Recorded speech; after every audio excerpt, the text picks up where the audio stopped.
Tapi alhamdulillah berkat niat yang ikhlas, yang tulus kita mengemban amanah tersebut tanpa tapi, tanpa nanti, tanpa ada sebentar saya masih disibukkan dengan dunia saya, tidak, tapi tetap sami'na wa ata'na, bukan sami'na wa pikir-pikirnya. Ini harapan kita semuanya bahwa ibu-ibu tetap selalu mendorong dan memberikan semangat para abinya untuk tetap bergerak, dan harapan juga kepada kita semuanya, para suami juga tetap berikan stimulus kepada ibu-ibunya sehingga ada sinergitas yang luar biasa, simbiosis mutualisme yang tetap bersama-sama untuk meraih kesuksesan di dunia wal akhirah. Wabil khusus juga saya sampaikan kepada para jamaah yang datang, mungkin ada jamaah donatur yang hadir tempat ini, juga semoga Allah SWT memberikan kemuliaan, semangat dan istiqomah untuk selalu membantu perjuangan kami di sini. Yang mungkin belum terlihat perjuangan kami di sini, mungkin gedungnya masih itu aja, tapi ingat, orang-orang yang dari sini, keluaran dari sini sudah mempunyai pondok di mana-mana, seperti termasuk Ustadz Ahmad Ruhama yang sekarang punya pondok Ruhama di sana. Ini dulu dia jebolan dari sini, luar biasa, walaupun tidak terlihat. Biasanya begitu, orang yang sukses pasti mensukseskan. Ya, apa yang disampaikan oleh Ustadz Anton Al-Jundi tadi, bahwa jangan kita merasa menjadi orang hebat, karena kita merasa orang hebat, disitulah kelemahan kalian. DMW ini sekadar jabatan yang diprakarsai oleh Ustaz Abdul Al-Kindi almarhum untuk mengakomodir para fungsionalis lembaga yang punya kapasitas dan kapabilitas selama dia merintis dan merintih di daerah-daerah. Pengalaman-pengalaman inilah yang menjadikan pemicu, penyemangat kepada adik-adik kita yang notabene ada sekarang ini, yang bukan zaman kolonial, tapi semuanya serba terbuka, zaman milenial. Di saat kita mengucapkan salah, itu tinggal dibuka. Wah, ini salah hadisnya, ini salah wawunya, ini salah panjang pendeknya, begitu. Nah, maka itu di MUI ini hanya sekedar jabatan, tapi insya Allah Ustaz Abdul Manan tanpa berpikir pendek, berpikir panjang, di saat Ustaz Tasrif Amin menyampaikan kepada beliau belum di ACC, setelah detik-detik beliau diambil oleh Allah qadarullah, akhirnya, dan setelah beliau lengser daripada kepemimpinannya 2 periode, beliau memulihkan. Akhirnya yang diambil bukan orang hebat, bukan ahli ilmu, bukan ahli Quran, yang diambil adalah spiritnya.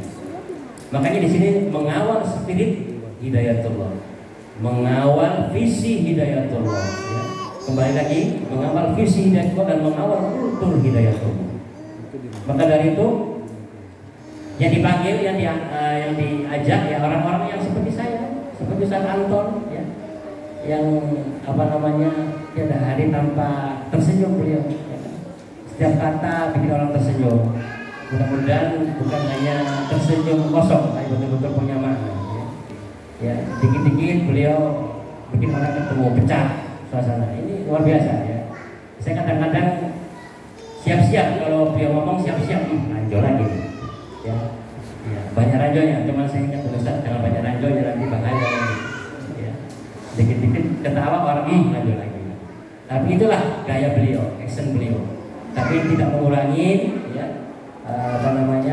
kapasitas beliau sebagai seorang murabbi dadakan, seorang murabbi baru, Tapi saya ingat bahwa di saat-saat beberapa orang yang mengajukan sebagai murabbi ingin mencari atau ingin meminta jabatan, Disitulah kami berpikir sama Ustaz Abu bahwa ini tidak benar kalau kita minta jabatan.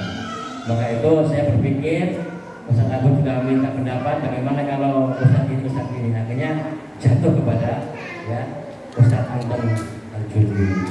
Dari sisi kapasitas, kapabilitas, ya, pengalaman, ya terus seniornya, ya ini beliau juga sudah apa namanya tidak dipungkiri bahwa beliau punya pengalaman di Jawa Barat ini. Maka dari itu ya saya berbahagia hadir di tempat ini ya, bisa menyampaikan apa yang akan saya sampaikan di saat-saat kita menghadapi bulan Ramadan yang tinggal beberapa hari lagi, insya Allah tinggal 1 minggu lagi.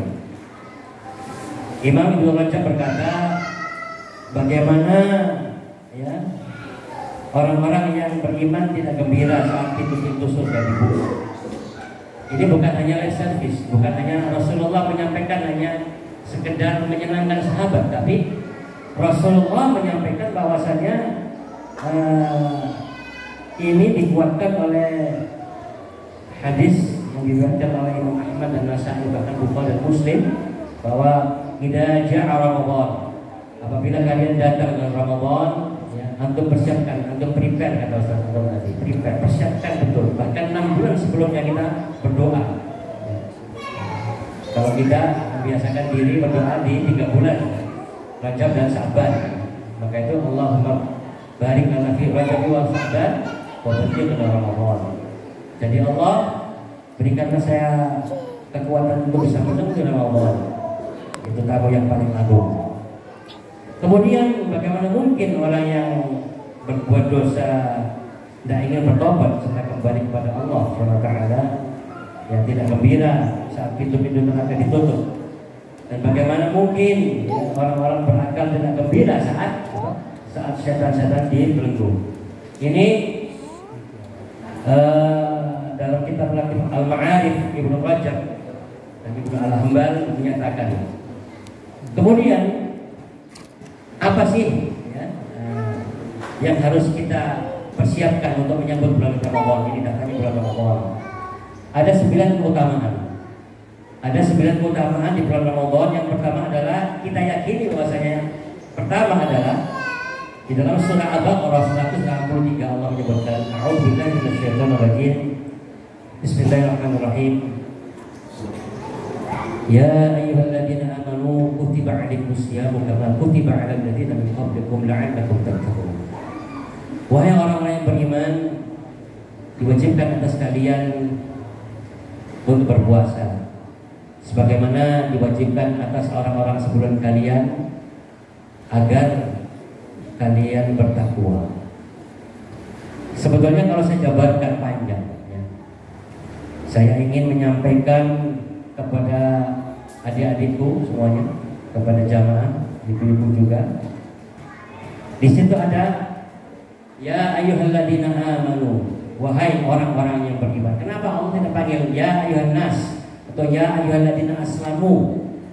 Kenapa kok ya ayyuhalladzina amanu? Baik, saya berdiri supaya tidak capek dan tidak monoton ya. Berbicara iman ya.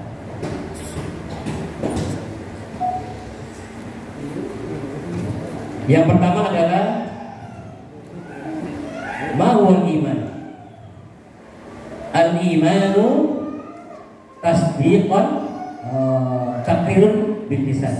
Jadi kita ucapkan melalui lisan kita ya, di lisan. Kemudian al-iman yang kedua adalah wa tasdiqan bil qalbi, hati. Yang ketiga adalah wa amalun bil arkan, amal.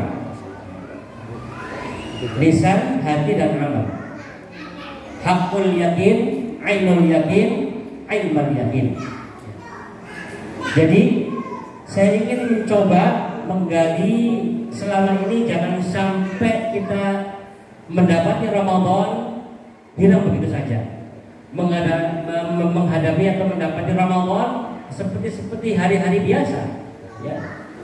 Ya, kalau tadi saya Ustaz Anton menyampaikan menyampaikan bahwa harus kita biasakan, kita paksakan diri kita yang biasanya sedekahnya 1.000 dikali 10.000, yang senyumnya 1 cm ditambahin lagi apa 2 cm, ya kan? Terus yang biasanya tidak membantu suami istrinya untuk mencuci piring, cuci piring lah. Kalau biasa cuci piringnya, cucilah lantainya, bukan piring lagi, yang agak lebar, ya kan? Terus ya kalau biasanya datang suaminya senyumnya ya kurang lebar lagi, ya perlulah suaminya, gitu kan? Kalau bisa cium keningnya, kan begitu. Luar biasa kan? Iya, biasakan. Karena apa? Ya kan? Insya Allah dari kecupan dan ciuman tangan ibu kepada suami itu mudah-mudahan sekotot ya, akan runtuh semuanya ya, sekotot apa dulu ya, dosa-dosanya. Yakin, apalagi dibayangkan.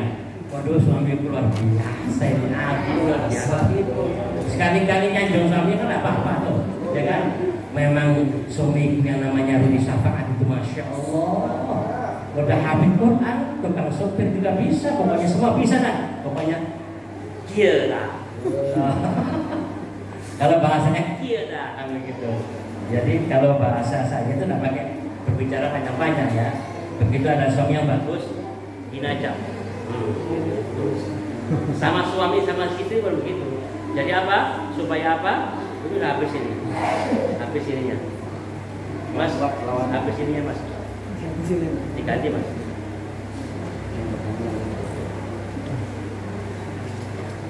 Di bawahnya diganti. Baik ya. Kemudian ya. Iman itu selain diucapkan melalui lisan kita, ya kita harus yakinkan dalam hati kita, ya kan? Ya. Tasdiqan bil qalb, hati. Jadi orang beriman itu selalu mencerahkan, hadirnya selalu dinanti, datangnya selalu dipuji. Dalam artian dipuji bukan dikagumi, cukup Rasulullah yang mengagumi kita. Kalau tadi Ustaz Anton mengatakan hati-hati sebagai seorang DMW, saya tidak berpikir hati-hati kok Ustaz.